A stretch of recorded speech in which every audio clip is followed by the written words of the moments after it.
All right. Nice.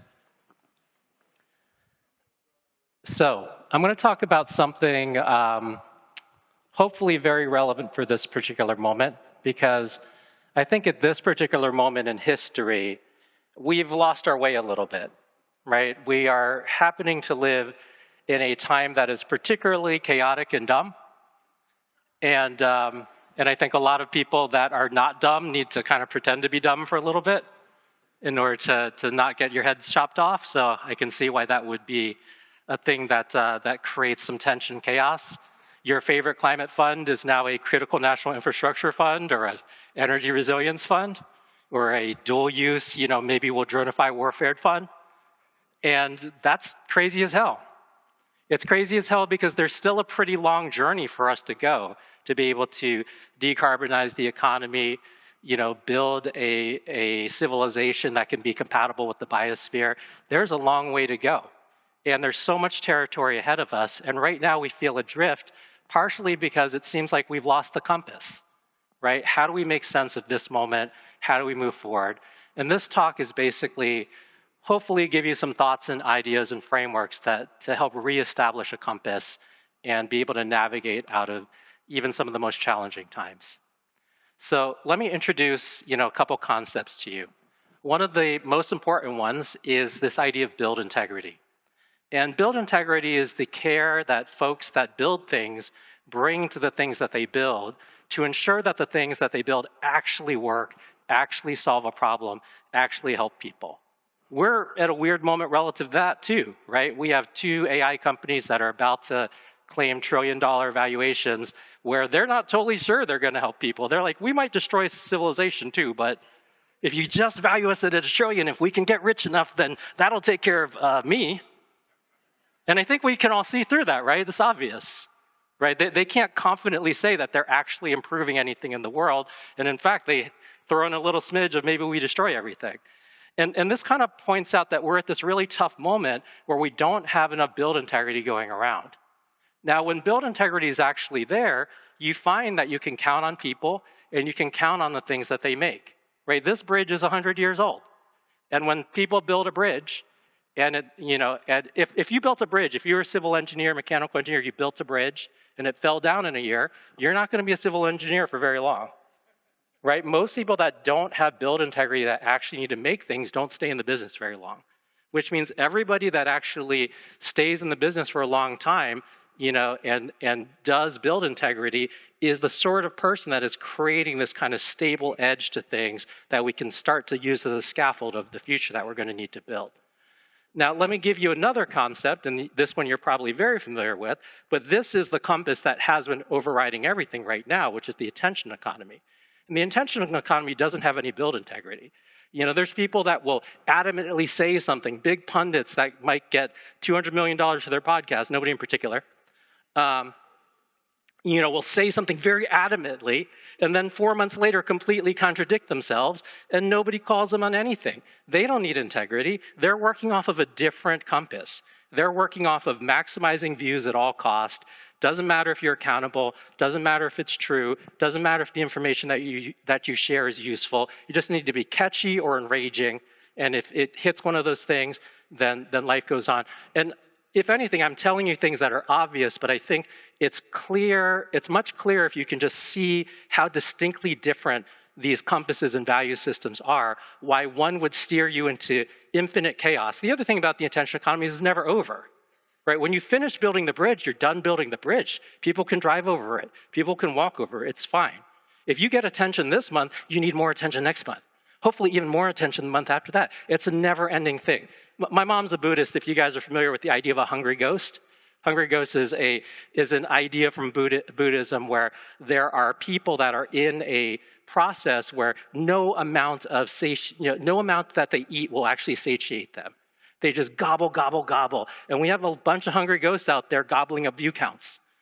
And nothing will satiate them, and all they do is spread that type of unhappiness as far, as they can reach with everything that they touch. These are the two value systems that are dueling with each other right now. And here's the framework to be able to understand why the value system that we've accidentally adopted really is not working at all.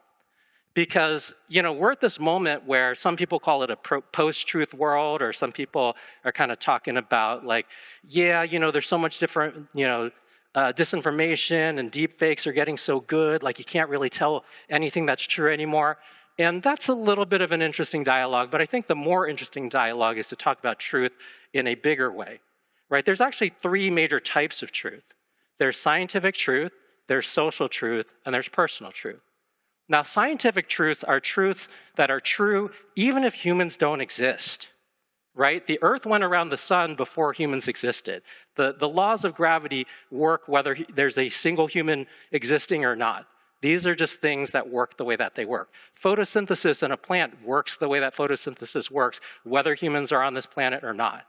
Right? And scientific truths have a very specific way of resolving themselves and getting to clarity over time. And they're, in fact, the main body of truth that you're operating in if you're on the same mission that most of the people in this room are on, of building a replacement for the current unsustainable industrial economy and building a civilization that's more compatible with the biosphere. These are all things that need to work with the physical scientific truths of the world. And given that that should be most of the conversation that we're having, but given that the entire world's been taken over by the attention economy value system, we're mostly living in this second category, social truths. Now, what's a social truth? A social truth might be something like, hey, Madonna's the best pop star of all time, right? Now, yeah, see? So some people are already into it, that's great. And actually, if all of you applauded and everybody in the world applauded, then that would be just true, right? You can't have a social truth without people. If there was no people, there'd be no Madonna, and there'd absolutely be no way of determining whether she is a better pop star or less good pop star than any other pop star. Social truths basically require a bunch of human opinions, and that is exactly how they establish themselves. But the thing is it doesn't matter how many people believe that gravity doesn't work, or that climate change isn't real, or that the Earth is flat. That doesn't change the scientific truth of those things. And this is part of the reason we're so lost. We're literally spending most of our time conversing in the wrong category of discussion, right? We have a world that's completely run by people trying to get view counts in the category of social truth, and because of it, they've unplugged themselves from the scientific truths and the engineering truths that we are going to need to work through to build the bridges to the future that we're trying to build together. Personal truth's not part of this at the moment, but personal truths are like, hey, my favorite color is blue. Well, there's no social truth that needs to override my personal truth, and there's no scientific truth. I like blue because I like blue, right? Who cares? So, but it's that tension between scientific and social truths right now, and us using the wrong thing. It's a category error, basically using our minds in the wrong categories, which is having us be adrift right now. Now, going back to the place where we should be working, the scientific truths, what does this stuff actually look like in practice? Let's say you wanted to decarbonize the entire industrial economy, and it turns out there's about 30 industries that represent 90% of the damage from the industrial economy across air, water, soil, biodiversity. I can get into a lot of detail on that. That's a totally separate talk. But if you look in those 30 industries and you look at the history of those industries, you will find a very common pattern throughout this. It turns out that the number of people that were needed to actually invent the most critical parts of that industry is shockingly small, right? How many people were involved with the high input, fertilizer-driven approach to, industrial agriculture that we do today? We got, the Haber-Bosch process, which, surprise, was invented by Haber and Bosch. That's two people. Right? And we have Norman Borlaug, who basically developed a lot of the kind of management practices around this industrial economy. But really, that's it. We have three names over there, right? Cement, steel, batteries, wind, solar panels. Those are the people.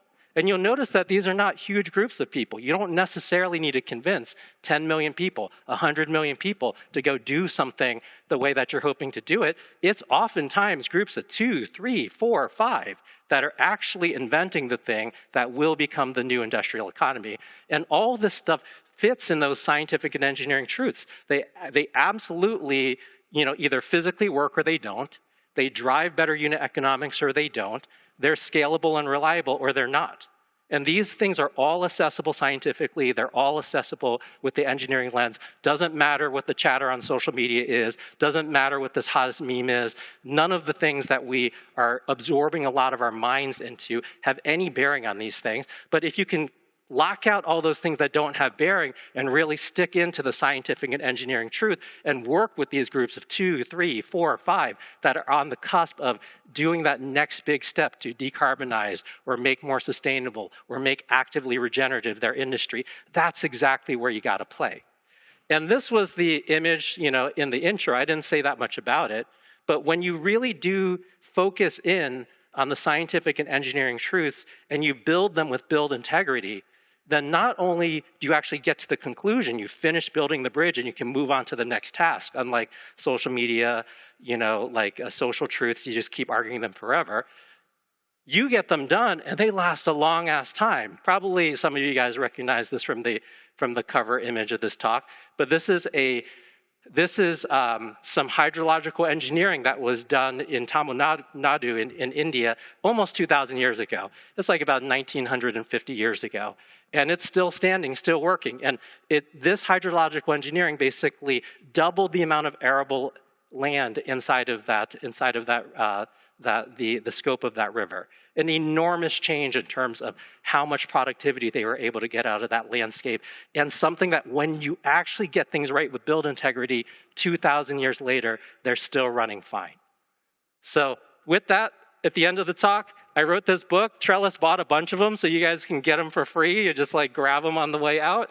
And I think that's it. Thank you so much.